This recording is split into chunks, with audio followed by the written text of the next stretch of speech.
Hello everyone, कैसे हैं आप सब और क्या हाल समाचार है आपके। देखिए, निफ्टी पिछले 6 दिन में लोगों को रुला रही है, ठीक है। और लोग ये नहीं समझ पा रहे हैं कि करना क्या है, क्योंकि इलेक्शन के कुछ चरण के मतदान हो चुके हैं। तो वहीं पर हमने क्या किया है, 2019 का इलेक्शन का हर एक फेज का डेटा लाया हूं और उस हर एक फेज के डेटा में हमारा इंडियन स्टॉक मार्केट कैसे रिएक्ट किया था वो लेकर आया हूं, जिससे हम 2024 को समझने की कोशिश करेंगे कि एक्चुअली तालमेल कैसे बैठाना है। क्योंकि ऐसा ना हो कि एक बेहतर मौका हमारे हाथ से चला जाए, क्योंकि मार्केट में चारों तरफ डर का माहौल है। और मैं बार बार कहता हूं, प्लीज डरे ना, रिक्वेस्ट है। क्योंकि जब आप डरते हैं ना, इसी का ऑपरेटर या स्मार्ट मनी फायदा उठाते हैं और चारों तरफ न्यूज भी इसी तरीके से फैलाई जाती है कि आप बिल्कुल डर के घबरा के अपनी पोजीशन को बेच दें, काट लें, या फिर अगर आप फ्रेश भी खरीदना चाहते हैं तो भी आप ना खरीद सकें। तो आखिर क्या है, इसको जानते हैं और समझते हैं। अगर आप एक एक्टिव स्टॉक मार्केट ट्रेडर हैं तो हमारे व्हाट्सएप चैनल या टेलीग्राम चैनल से जुड़ जाइएगा। बहुत सारी अपडेट आती है, लिंक डिस्क्रिप्शन में करें। और कोई भी डीमेट संबंधी हेल्प चाहिए तो डीमेट अकाउंट का लिंक डिस्क्रिप्शन में है। तो जैसा कि निफ्टी का चार्ट आपको पता ही है, गिर रहा है। निफ्टी और बैंक निफ्टी के लेवल भी हम आपके साथ शेयर करेंगे, बट उससे पहले क्या डेटा हम लेकर आए हैं वो आते हैं। बट पहली बार आए हैं तो चैनल को सब्सक्राइब कर लीजिएगा। और ये यूट्यूब का ज्वाइन बटन है प्रीमियम मेंबरशिप का, 799 का प्लान है, ज्वाइन कर लीजिए। बहुत सारी लर्निंग और अर्निंग आपको मिलती रहेगी। बहुत बड़ा परिवार यहाँ पर बन चुका है आप लोगों के प्यार से। अब इसमें हमने क्या किया है ये देखिए। 7 चरण में मतदान हुए थे, ठीक है, टोटल 7 चरण में। और 11 अप्रैल को 91 सीट का चुनाव हुआ था। ध्यान से समझते जाइएगा, पेपर पेन में नोट करना हो तो वो भी नोट कर लीजिएगा, क्योंकि आपको 2024 से रिलेट करना जरूरी है, तो डर खत्म होगा। और वीडियो को पॉज करके भी देखना हो तो वो भी देख लीजिएगा, ठीक है। बीजेपी को 31, कांग्रेस को 9 और अन्य को 51 सीट मिली थी। इसका अर्थ क्या है? सबसे पहले तो बीजेपी उतना पावर में नहीं आई उस हिसाब से। 18 अप्रैल को दूसरे चरण में 97 सीट पर मतदान हुए। बीजेपी को 38, कांग्रेस को 12, अन्य को 47 मिली। 23 अप्रैल को 115 सीट पर हुई। 67 सीट बीजेपी को, 19 कांग्रेस को और 29 अन्य को मिली। और 29 अप्रैल को जो 71 सीट का मतदान हुआ तो 49 बीजेपी को, 2 कांग्रेस को और 20 अन्य के खाते में गई। तो यहां तक क्लियर है। और 6 मई को 51 सीट पर वोटिंग हुई। 42 बीजेपी को, 1 कांग्रेस को और 8 अन्य के खाते में गई। 12 मई को 59 सीट पर हुई। 45 बीजेपी को, 1 कांग्रेस, 13 को अन्य, मतलब अन्य को 13 मिली। और 19 मई को आखिरी चरण के कुल 59 सीट का जो मतदान हुआ तो इसमें बीजेपी को 31, कांग्रेस को 8 और अन्य को 20 मिली। तो आप अगर देख पा रहे होगे तो जो शुरू का फेज था वो शुरू के फेज में कहीं से बीजेपी फेवर नहीं था। अगर हम इस पे गौर करें तो 5वें चरण तक मार्केट को क्रैश हो जाना चाहिए था, क्योंकि बीजेपी मेजोरिटी में नहीं थी, बराबर यहां तक। और 5वें चरण के बाद मार्केट में बड़ी तेजी आनी चाहिए थी, क्योंकि उसके बाद मार्केट फेवर में जा रहा था। यही तो मोटा मोटा कहानी है। मार्केट को क्या करना चाहिए था? 6ठे चरण के मतदान के बाद जीत का जश्न मनाना चाहिए था, क्योंकि बीजेपी इतनी ज्यादा सीट हासिल करने वाली कांग्रेस के बाद पहली पार्टी बनी थी। यहां तक तो आप क्लियर है, बेसिक क्लियर जा रहे हैं। लेकिन क्या ऐसा हुआ था?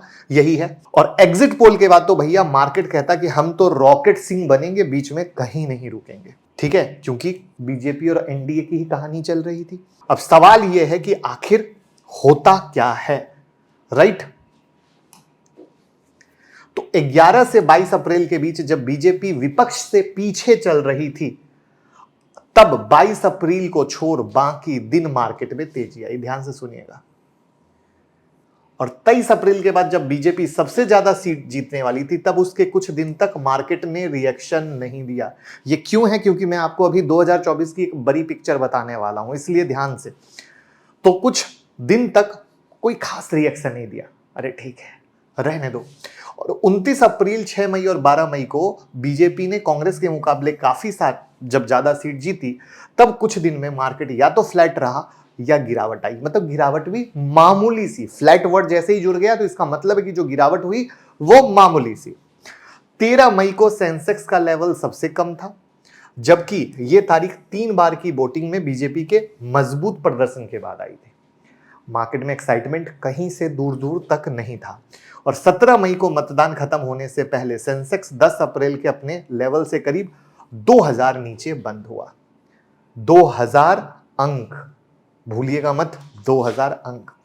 और एग्जिट पोल के नतीजे के बाद मार्केट ने जश्न मनाया, लेकिन 21 मई को फ्लैट, यानी जश्न मनाना क्या, जो तेजी होनी थी वो नहीं हुई, जश्न मनाया और उसके बाद बस फ्लैट रह गया। और 21 मई को ये 10 अप्रैल के लेवल से सिर्फ 100 पॉइंट नीचे बंद हुआ था। और 2019 के लोकसभा चुनाव में वोटिंग के दौरान मार्केट के प्रदर्शन को देखते हुए क्या हुआ, आप क्या समझ पा रहे हो? इससे तो ये क्लियर हो गया कि जो वोलेटिलिटी थी वो अनदर लेवल पे थी, कुछ क्लियर नहीं। जबकि अगर उस समय भी आप गूगल करोगे तो पाओगे बीजेपी लहर एंड ऑल दैट की कहानी चल रही थी, बट मार्केट नहीं दिखाया। ध्यान से समझिएगा। अब सेम कहानी हम आते हैं, इस बार अलग क्या है, ये बहुत इंपॉर्टेंट है। तो अगर आप गौर करोगे तो जो मार्केट में एक अच्छी वाली रैली आई थी, ये उस टाइम फ्रेम की रैली थी जिस समय बहुत ज्यादा न्यूज में, एज पर न्यूज, बीजेपी जीत जाएगी एंड ऑल दैट की कहानी चल रही थी और मार्केट एक एडवांस में अच्छी खासी रैली कर गया एडवांस में। क्योंकि क्या होता है, मार्केट कभी भी पहले रिएक्ट करता है, हो जाने के बाद रिएक्ट नहीं करता है। आप किसी भी स्टॉक में मिला लो, कैसे भी मिला लो। उसके बाद दूसरी जो कहानी थी, जो मार्केट में पूरा माहौल था, अब की बार 400 पार, जो नारा लगा रहे थे, तो माहौल तो इसी से बनता है। बट उस माहौल में कहानी क्या बनी कि जैसे जैसे कहानी आने लगी तो आने लग गए भैया 320 आएगी, 330 आएगी, 300 भी आना मुश्किल है, 270 भी आना मुश्किल है, कई कहानियां हैं। आज भी हमारी वीडियो के नीचे कमेंट भर जाएंगे, कई गालियां रहेंगी, कोई कांग्रेस का, कोई बीजेपी का, आपस में लड़ते रहेंगे। पता नहीं क्यों लड़ते हैं, क्यों गाली देते हैं, मुझे पता नहीं। हम लोग स्टॉक मार्केट वाले हैं, हम लोग वो अपने स्टॉक मार्केट वो अपना धंधा देख रहे हैं। ये लोग समझ ही नहीं पाते कि बीजेपी अपना धंधा देख रही है, कांग्रेस अपना धंधा देख रही है, ठीक है। लेकिन ये लोग पता नहीं क्यों आपस में लड़ लेते हैं, अपने संबंध खराब कर लेते हैं। चलो कोई बात नहीं। तो अब ये जो सेंटिमेंट्स यहां से खराब हुए, वो सेंटिमेंट्स ने अगेन, अभी एग्जिट पोल बाकी है, ध्यान से सुनिएगा। एग्जिट पोल क्या है, बाकी है। तो मार्केट, मैंने अभी तुरंत क्या कहा, पहले सेंस करता है। तो मार्केट पहले सेंस किया, बोला धम धम धम धम, गिर लो भैया, बहाना चाहिए, मार्केट को बहाना चाहिए, बहाना मिल गया, कहा ओके डन, ठीक है। अब जो कहानी बचेगी, वो कहानी क्या बचेगी, वो बचेगी एग्जिट पोल की। जिस एग्जिट पोल से ये क्लियर होगा कि ये अनुमान किस दिशा तक आ रहा है। तो इसका अर्थ क्या है, जब तक सरकार की मेजोरिटी की कहानी बनती है तब तक रहेगी यही वोलेटिलिटी और डर का माहौल। और डर का माहौल क्रिएट किया जाएगा, डर का माहौल क्रिएट किया जाएगा, आपको डराया जाएगा। अब थोड़ा सा हम चार्ट में आते हैं और पीछे जाते हैं, और उस पीछे जाने के लिए हम वीकली चार्ट में आ जाते हैं, सॉरी मंथली में आ जाते हैं। और मंथली में आने के लिए अब ये देख लो, मई की बात कर रहे थे, ये देखो 2019 मार्च का, ये देख रहे हो मार्केट मोटा मोटा अगर आप देखोगे तो एक फ्लैट एरिया में था, फिर यहां से थोड़ी सी तेजी हुई। और ये मंदी ड्यू टू कोविड है, कंफ्यूज मत होइएगा, ये मंदी ड्यू टू कोविड है, वरना मार्केट में सब कुछ सही चल रहा था, एक लेवल से ब्रेकआउट जैसा भी कहानी क्रिएट होने की कोशिश में था। बट ओवरऑल उसके बाद जो गेम हुआ वो अलग कहानी है। तो यानी अगर आप एक रिटर्न के तौर पे देखो, एक अनदर लेवल की कहानी के तौर पे देखो, तो वो आप पाओगे कि इलेक्शन के दौरान और इलेक्शन के बाद भी कहीं ना कहीं फंसा हुआ था। लेकिन आपको अगेन, जैसे अभी मार्केट रिएक्ट किया है, मैं उससे दिखाना चाहूंगा। अब मैं आपके लिए वीकली चार्ट भी खोल लिया हूं। क्यों खोल लिया, क्योंकि ये जो इलेक्शन का टाइम फ्रेम था, उस इलेक्शन के टाइम फ्रेम से पहले मार्केट ऑलरेडी रैली कर चुका था, जो मुझे प्रूफ करना था। मार्केट पहले सेंस करता है, वो मुझे प्रूव करना था। तो मार्केट पहले ही रैली कर चुका था। उसके इलेक्शन के बाद भैया ये नाटक नौटंकी में पूरा ड्रामा हुआ, और ये ड्रामा में भी काउंटिंग देख लो, 1 2 3 4 5 6 7 8 9, और उसके बाद साइडवेज की कहानी पूरा। मतलब इलेक्शन के बाद भी, मतलब मैं सिर्फ इलेक्शन नहीं रोक रहा, इलेक्शन के बाद की कहानी भी। और तब फिर जाके ये कोविड आ गया तो कहानी अलग थी, इसको तो कैंसिल ही कर दें। तो बैक टू अगर हम आज की कहानी पे आते हैं या आज के नजरिए से देखने की कोशिश करते हैं, कहीं ना कहीं अगर आप देखो तो एक चीज कॉमन है। कॉमन क्या है, एक तो सबसे पहले तेजी कर लेना, दूसरा एग्जिट पोल जो एक लगता है कि अरे यार अगर मोदी जी ने बढ़िया काम किया है तो 400 आना चाहिए था, जो उनके समर्थक हैं। जो उनके समर्थक नहीं है, अरे भैया क्यों आएगा 400, 100 भी नहीं आएगा। तो बट जब कहानी आएगी कि 270 भी नहीं आ सकता है, 300, ये सब मारा मारी चल रही, तो मार्केट डर के मारे गिरेगा। तो वो डरा डरी के कहानी में जो मैंने कल के लाइव सेशन में भी आप लोगों के साथ डिस्कस किया था, जिसमें मैंने आपको एक काउंटिंग सिखाई थी, आप लाइव सेशन में जाके वो काउंटिंग जरूर देख लीजिएगा, 1 पर 1 शेयर फ्री में, क्योंकि वो लर्निंग में वीडियो बहुत लंबी हो जाएगी। शॉर्ट में बता देता हूं कि जो आपके लिए एक लर्निंग होनी चाहिए कि ये मार्केट कितने दिन में ऊपर गया, कितने दिन में नीचे आया, कितने दिन में ऊपर गया, कितने दिन में नीचे आया, कितने दिन में ऊपर गया, कितने दिन में नीचे आया। तो आप ये पाओगे इसकी काउंटिंग ऑलमोस्ट सेम है, और उस सेम के हिसाब से ये जो पूरा का पूरा एरिया क्रिएट हो रहा है, इस पे निफ्टी का 21,900 और 21,750 का ये दो मेजर सपोर्ट लेवल क्रिएट हो रहा है। और ये सपोर्ट लेवल में जब इसके नीचे बंद होगा तभी कुछ नेक्स्ट लेवल की कहानी होगी। तब तक आपको जो ये होना था वो हो गया है, और तब तक आपको परेशान नहीं होना है। तो अर्थ क्या है? अर्थ ये है कि भैया जो नीचे वाला मौका होगा वो आपके लिए एसआईपी का होगा। तो एसआईपी से डरे ना, वोलेटिलिटी हर बार रहती है, इस बार भी है, ये कोई नया नहीं है जिससे आप डर रहे हो। जितना ज्यादा न्यूज सुनोगे, जितना कुछ पढ़ोगे, सिर्फ डराया जाएगा, बट वो सिर्फ आपकी पोजीशन को कटवाएगा।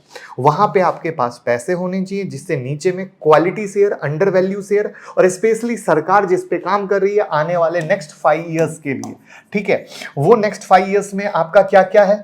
सेमीकंडक्टर है, ठीक है, उसके बाद क्या है? ईवी है, उसके बाद क्या है? ग्रीन हाइड्रोजन है, करेक्ट है, उसके बाद क्या है? रिन्यूएबल है, ठीक है, उसके बाद क्या है? रेलवे है, उसके बाद क्या है? डिफेंस है। तो ऐसे शेयर जो गिरावट में अंडर वैल्यू होते, क्योंकि स्टॉक बहुत महंगे हो चुके हैं, तो वो जो अंडर वैल्यू होते या वैल्यू के आसपास आते, वो होगा आपके पास एक सुपर डुपर मौका। Vision with 5 year, not 1 year, क्योंकि ये तो ड्रामा आपको दिखेगा ही दिखेगा। क्यों दिखेगा वो भी बताता हूं।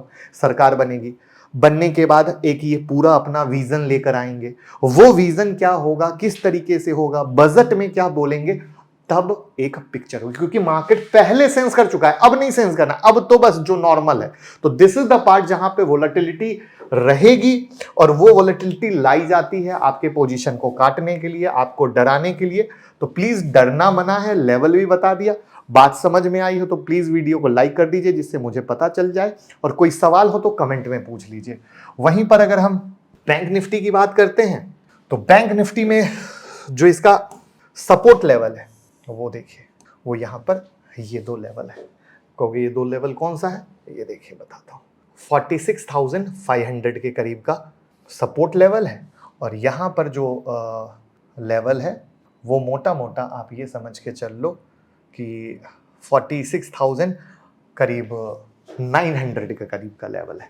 तो 46,000, मैं टेलीग्राम में भी अपडेट कर दूंगा, अगर आप टेलीग्राम से नहीं जुड़े हैं तो लिंक डिस्क्रिप्शन में है, जुड़ जाइएगा, वहां मैं सारी अपडेट देता हूं। तो ये 2 नीचे के हैं, तो यहां पर फंसाया जाएगा, साइडवेज होगा, बॉक्स बनेगा, आप परेशान हो जाओगे, परेशान होकर पोजीशन काट दोगे, उल्टा सीधा काम कर लोगे बस। और जब उल्टा सीधा कर लोगे तभी मार्केट फिर सीधा होके चलेगा। तो आई होप 2019 की लर्निंग, मार्केट का नजरिया, अभी मार्केट कहाँ है, किस तरीके से आगे कर सकता है, और आपको क्या करना चाहिए, मैंने अपने साइड से क्लियर कर दिया है। स्टिल अगर कोई डाउट हो तो पूछिए, बताइए, लोगों के साथ शेयर कीजिए, क्योंकि सबका डर खत्म करना जरूरी है।